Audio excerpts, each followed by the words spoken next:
puerta la revisión o la creación de una ley para la protección de los derechos socioeconómicos. Esto desde la Asamblea Nacional, es la labor legislativa que realizan las autoridades y por supuesto todo eso va a tener una afectación cuando ya toque el momento de aplicación, de ejecución en el sector de empleos, ya en el sector privado directamente. Estamos en conversación con Tiziana Polesel, primera vicepresidente de Fede Cámaras. También ha habido peticiones de la revisión de la ley del trabajo y se espera que en secuencia lógica de la serie de normas que están siendo revisadas, pues también exista una modificación a la ley del trabajo para que se armonice todo lo que tiene que ver con los ingresos económicos, adecuación del modelo económico, por supuesto, ese ingreso finalmente a la familia venezolana. ¿Cómo se está preparando Fede Cámaras o el sector privado para lo que pudiera ser esa discusión social, esa revisión social o los aportes que pudieran hacer para una posible modificación?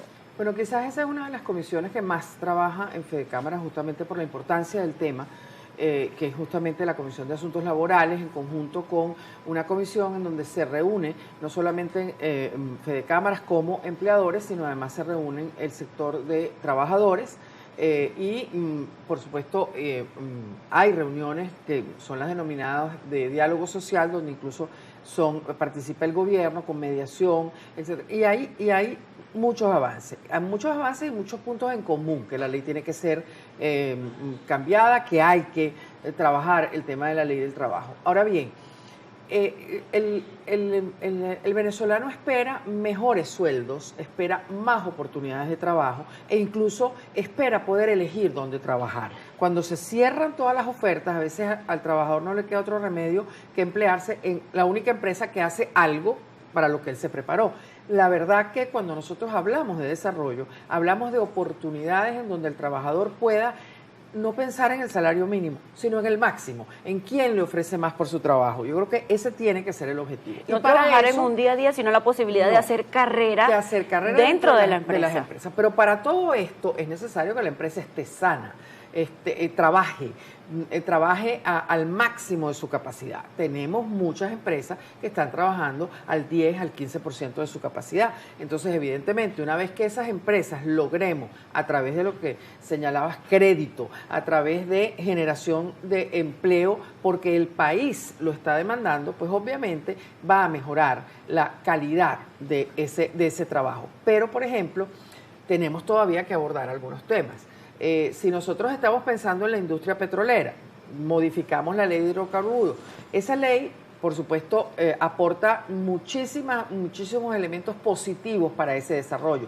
Pero en el camino hay que abordar otros temas, como por ejemplo la deuda que tiene PDVSA con muchas de las empresas que trabajan para el sector petrolero. Si vamos a reactivarnos, esas empresas necesitan ese dinero para poder adaptar sus empresas a esa nueva realidad. Entonces, si tienen esas cuentas por pagar, si tienen esas deudas que no le han sido honradas, pues no pueden tener sus empresas a tono para poder enfrentar esto. Muchísimas empresas se vieron mermadas al ser proveedores de la principal estatal y, bueno, no hubo continuidad en muchas de esas operaciones. Ahora bien, profesora Tiziana, le pregunto lo siguiente.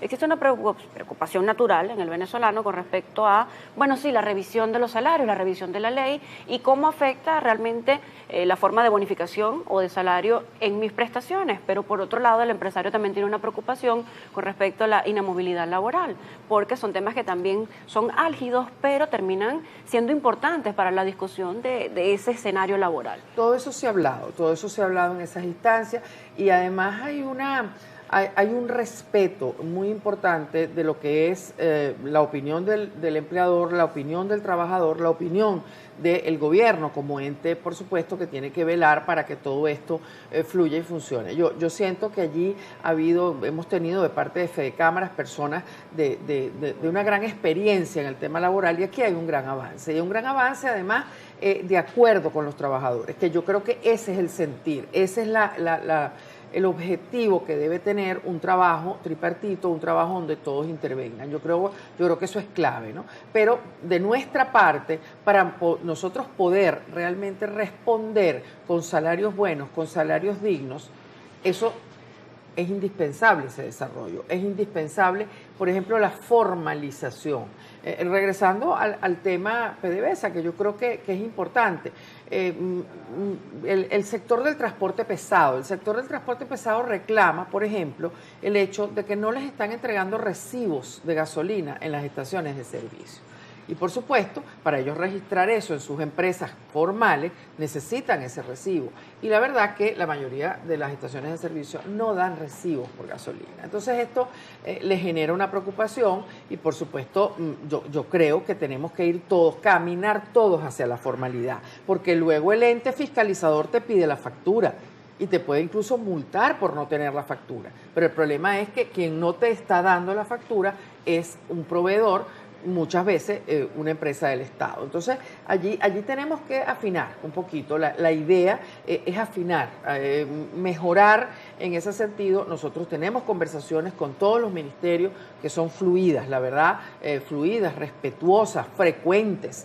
Y como siempre decimos, lo que aspiramos es que sean un poquito más efectivas. Yo creo que así como los empresarios tenemos que responder rápidamente a lo que el consumidor nos demanda, si al consumidor no le gusta un producto hay que cambiarlo, si quiere otro tamaño hay que crear otro tamaño y eso lo tenemos que hacer rápido, todos tenemos que trabajar rápido.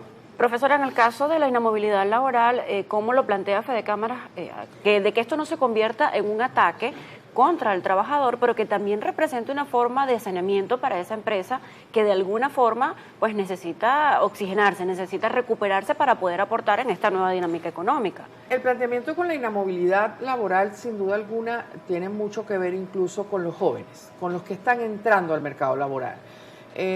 Tenemos nosotros que hacer una reflexión. Muchos de los jóvenes que se han ido de Venezuela se han ido porque no encontraban dónde emplearse.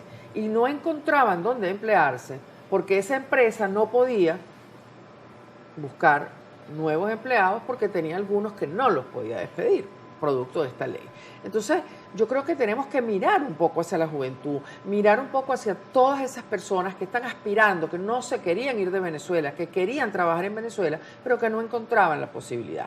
Entonces, yo creo que la ley de inamovilidad laboral, si bien pudiéramos pensar que tenía un sentido de proteger, mientras estás protegiendo a una persona que quizás no es eficiente, le estás quitando la oportunidad de trabajo a alguien que viene con muchas energías y con muchas ganas de hacerlo bien.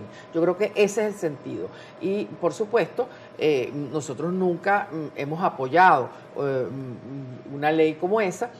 Por supuesto la acatamos, pero nunca la hemos podido apoyar porque es un poco un contrasentido de lo que es la productividad. Incluso para los mismos trabajadores buenos, es una desmotivación ver que hay trabajadores que no dan, digamos, lo que se espera de ellos en el trabajo, simplemente porque se sienten protegidos. Allí hablamos de los jóvenes en este sector productivo, pero también tenemos una importante audiencia en materia de jubilados y pensionados que en estos días han estado muy atentos a lo que tenga que ver con algunos anuncios de mejoras para el ingreso de jubilados y pensionados, y también de parte de nuestros televidentes preguntaban, con ese porcentaje, ese aporte que realiza la empresa privada a este fondo de jubilados y pensionados, ¿qué ha pasado en estos últimos 2 años con respecto a ese aporte de la empresa privada? ¿Continúan realizando ese descuento, ese pago? Por supuesto que sí. Yo puedo responder por este lado. Este lado ha pagado, porque además es una contribución que es muy fiscalizada, en el sentido que incluso el empresario recibe llamadas telefónicas de, mire, recuerde que mañana tiene que pagar el concepto de pensiones. O sea, hay una eficiencia en el cobro muy alta, ¿ok? Y todos estamos aportando. Yo creo que la pregunta habría que hacerla del otro lado. Habría que ser, bueno, ¿dónde están? ¿Cómo ha mejorado ese? Porque nosotros eso no lo sabemos. Nosotros lo que sabemos es lo que hemos hecho, que es pagarlo. Bien, antes de que nos quedemos sin tiempo, quisiera saber qué temas en materia de tributos habría que tocar, ya que está abierto este diálogo bastante diáfano entre el sector privado, los entes de gobierno en este momento y, por supuesto, una importante inyección en materia petrolera que va a terminar minando todo lo que tiene que ver con la economía venezolana. El tema de tributos es complejo. Nosotros tenemos una tasa impositiva que es de las más altas del mundo.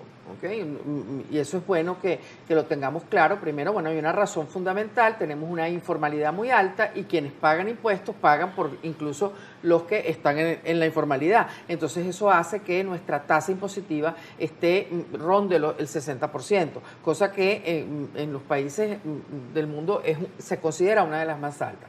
Pero nosotros hemos abordado un análisis detallado y definitivamente no es solamente los impuestos nacionales. A veces pensamos que todo va dirigido a impuestos nacionales, léase CENIAT, y no es así. El problema quizás más importante está en las alcaldías y en las gobernaciones, porque allí hay una carga impositiva que esa es la que dispara ese porcentaje de manera importante, así como otras contribuciones. Entonces, yo creo que aquí hay que sentarse, revisar muy bien, porque la ley de armonización tributaria se convirtió en una ley de estandarización hacia el máximo, y eso no era el objetivo era que las alcaldías compitieran entre sí, no que todas se fueran al impuesto máximo. Eso está pesando mucho dentro de las empresas. Y las gobernaciones están percibiendo unos ingresos que francamente también creemos que hay que revisarlo. Voy a dar un ejemplo. Las gobernaciones donde hay aduanas, donde hay puertos, donde se movilizan containers.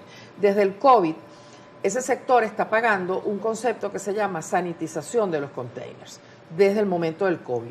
No lo han dejado de pagar, ese servicio ya no se presta y le genera a la gobernación un ingreso sumamente importante que nosotros creemos, primero, que hay que revisarlo, porque el servicio aparentemente no se está dando o no se está dando en su totalidad, y además la razón de ser de esa contribución, de esa tasa, ya prescribió. ¿Dónde podría estar el retraso, quizás, de la revisión de ese impuesto específico? Bueno, ahí hay que abordar y hay que analizar esto con las gobernaciones, ¿no? Nosotros hemos hecho los señalamientos, nosotros hemos, las cámaras, digamos, concretamente las cámaras de comercio que hacen vida en el sector de los puertos han hecho su planteamiento. Yo agradezco mucho el espacio para nosotros, además, poder mencionar esto, porque esto es un peso importante dentro de lo que es esa estructura de tributos. Estoy dando un ejemplo para que se entienda que cuando nosotros hablamos de tasa impositiva, estamos hablando de los impuestos nacionales, municipales, gobernaciones y además las contribuciones que hace el empresario, en donde por supuesto entran la ley de deportes, la LOCTI y todo ese tipo de contribuciones. Bien, profesora, nos hemos quedado sin tiempo, ya es momento de concluir la entrevista. Gracias por acompañarnos en Primera Página. Siempre bienvenida para revisar todo lo que está haciendo Fede Cámara en esta nueva adecuación del modelo económico en Venezuela. Por ahora quedan con Ecoprácticas.